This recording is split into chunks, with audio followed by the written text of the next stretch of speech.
What's up guys and welcome to FPL Today. I'm the man in the know, JNO, and welcome to my look at Tottenham Hotspurs summer transfer window, where we go over the players they brought in, the players they're letting go, and also the rumours around the players leaving and coming in, and try and evaluate how well they're doing in this transfer window. So if this is something you would like to see more in your subscription box, do hit that like button and also subscribe to the channel if you are new, and also hit that notification bell so you can stay up to date with my videos. So we start off with the criteria of this episode, just to make it very clear how we're looking at this.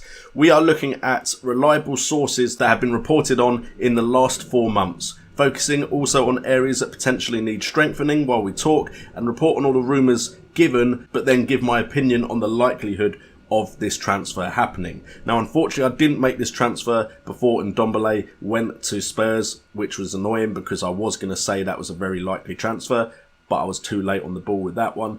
But let's get into this video and see what Spurs can do in this summer transfer window to push on now that they've got their new stadium. First of all, we look at transfers in, and of course the biggest one is Ndombele from Lyon. Last season, 34 appearances, 1 goal, 7 assists at a 6.99 average rating on who scored. Ndombele comes in potentially to really toughen up that midfield and had a great season last year in Ligue 1. The interesting thing was 4 or 5 years ago, I'm not exactly sure how long ago, he was considering retiring from football because his career just wasn't going that well. And now he's just made a massive move to Spurs and looks like a player that could really strengthen that side and help them push on to more success in the Premier League and the Champions League, and also make them potentially more defensively solid. They've also brought in Kieran Trippier from Notts County and Jack Clarke from Leeds, although I haven't heard much about Kieran Trippier, but it's on Sky Sports, so I thought I should put it here anyway.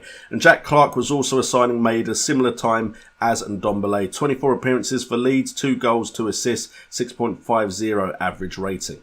Now, Jack Clarke may not excite a lot of you, but we have to remember Spurs have brought up some players from the lower leagues, like Dele Alli, who are turning into some great players for them. So I'm interested to see what Jack Clarke can do in a Spurs shirt. Transfers out, and don't worry, Christian Eriksen hasn't left yet. His image is there because I can't find good images of any of these players that have been released or the contracts ended or gone to Gillingham.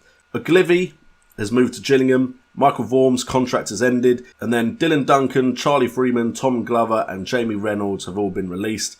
To be honest, all of those players don't really affect the team and squad we are used to seeing in the Premier League from week to week. Rumoured transfers out. Christian Eriksen is the player that most of the press and news has been covering. He is potentially moving to the likes of Real Madrid, Juventus and Man United. Real Madrid seem to be the most interested, and that's what I see most of the reports suggesting, that Christian Eriksen could go there. However, it does also rely on the fact of if Paul Pogba goes, they may not want Christian Eriksen, and they have also got Eden Hazard recently, so it's an interesting story to follow. Whether it will happen or not this season, I'm not too sure. The others to be rumoured to leave are Kieran Trippier. Didn't have the best season last season after a very good World Cup. Napoli and Juventus are reportedly interested in him. And Toby Alderweireld, Inter Milan and Napoli both interested in him, and there has been lots of rumours about Toby Alderweireld in other seasons potentially wanting to leave, so this could be one that does happen. So rumoured players to come in, we have only one goalkeeper rumoured to come in because Hugo Lloris is pretty nailed on as their starting goalkeeper, and that's Tomasz Strakosza. Probably said that wrong, probably added some letters in there somewhere. From Lazio, 35 appearances, 6.76 average rating. Do I think he'd be a backup? I doubt it. I doubt he'd come to be a backup to Lloris. So, although I've heard about this rumour, I'm not too confident in it actually happening. It wouldn't surprise me if there is some other players in the squad that could stand in for Hugo Lloris as a backup goalkeeper. However, this was reported around the middle of June, so it's still a potential transfer, but I don't think it's that likely, purely because I think they need a backup striker, they need a right back, and they need an Eriksen replacement if he goes, so I don't think a goalkeeper is going to be high on their agenda. We then move on to defenders, and we have Hiroki Sakai from Marseille, be another player from Ligue 1. 27 appearances, 1 goal, 4 assists and a 7.09 average rating. This was also reported around mid-June. I've not heard anything about it since. And Ryan Sessegnon was a player that was heavily linked with Spurs earlier in the year. However, the last I heard about them being interested in Ryan Sessegnon was on the 8th of June. He had 35 appearances, 2 goals, 6 assists and a 6.42 average rating last year. However, Danny Rose has recently come back to prominence in that Spurs side. Ben Davies also has had good seasons, so I'm not sure left back would be the highest priority. Whereas right back, I believe Hiroki Sakai is a right back. He could be very interesting to Spurs. We then move on to midfield, and we did have Ndombele in this list. However, now the most likely one that I can see happening now that Ndombele has gone to Spurs is Dani Ceballos. Probably said that wrong. Get used to it. I don't know how to say foreign players' names until I hear a commentator say it in the Premier League. From Real Madrid, he had 23 appearances last season, 3 goals and a 6.76 average rating. Last I heard about this was a couple of days ago. Potentially they could be loaning him with an option to buy in the future. So that would be an interesting addition to the Spurs squad. They've also been linked with Giovanni Lo Celso from Real Betis. 32 appearances, 9 goals, 4 assists, 7.06 average rating. He would be a very interesting player to add to the Spurs midfield. I think he could be one that gets brought in. I haven't seen many other clubs linked with him. And then we've got the usual two of Donny van der Beek and Bruno Fernandes, who seem to be linked with any Premier League club. Both very good players, both with very good stats from last season, but from the Eredivisie and the Liga NOS, so potentially not the best leagues to take that information from.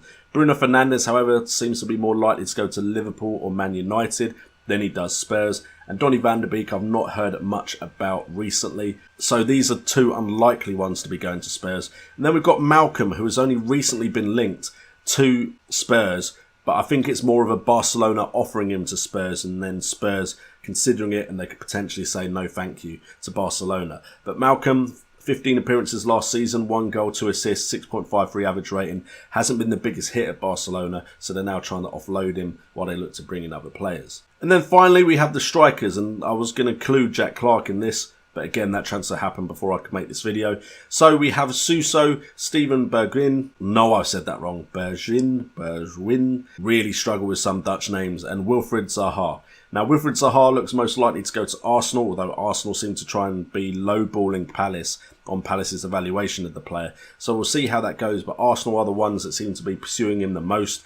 However, 34 appearances, 10 goals, 5 assists, 7.21 average rating. Spurs have shown an interest in Zaha. Last I saw about it, though, was back in April, so I think this is unlikely to happen now, especially with Arsenal leading the way. I'll just call him Steven because I'm not going to try and say his surname again. For PSV, 14 goals, 12 assists last season, 7.81 average rating. Last I heard about this was in June, around the 5th. He is someone that you'd think would come in as a backup, though, unfortunately, because they have the likes of Son, Dele Alli, Eriksen. But if Eriksen goes, I mean, they still have Lucas Moura. So I'm not too sure about whether they need Steven to join the club. So I think this one's probably unlikely. And then Suso's a quality player. AC Milan, 7 goals, 10 assists, 7.39 average rating from 35 appearances. However, again, I'm not sure this is an area they really need to focus in. And I'm surprised to not have read any more links to an actual out-and-out striker to be back up to Harry Kane, because that is one of the positions I think they really, really need to go for. So if we actually have a look at how Tottenham Hotspurs do line up, I'm imagining Ndombele is going to come in one of these two slots in a 4-2-3-1. And sometimes they do play a 4-3-1-2. And I imagine if they play a 4-3-1-2, he's going to be somewhere in this 3-man midfield, potentially the most defensive one, but he could also play either side. Very strong and powerful midfielder. As for Jack Clarke, if he does play, and I think it may be limited amount of appearances for him, I think he's more likely to play when they play a 4-2-3-1. And then I imagine he's either going to play on the left or the right wing. And then it's this hole here. If Eriksen goes, will Dele Alli fill that hole and potentially be one to move forward and play off Harry Kane, and also potentially behind in a 4-3-1-2 or alongside Kane, to be fair, but I think Son is more likely to play alongside Kane. As for the players they're linked with, Dani Ceballos seems to be the one that they're most likely to get. I think he's going to appear more in a 4-3-1-2, and then I imagine he'll be somewhere in that 3-man midfield. And then of course Hiroki Sakai could come in for Kieran Trippier at that right back spot.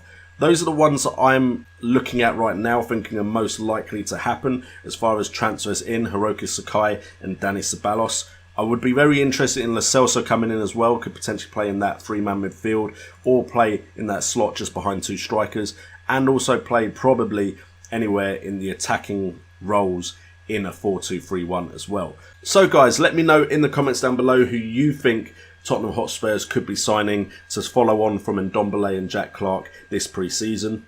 And let me know what your thoughts on the Tottenham Hotspurs team in general, so we can have a discussion about it in the comments down below. If you have enjoyed this video, please do hit that like button and subscribe, whilst also hitting that notification bell so you know when my videos go live. Check out all the links in the description if you want to support the channel in any way. I've been JNO, this has been FPL Today, and remember, it's all about the game.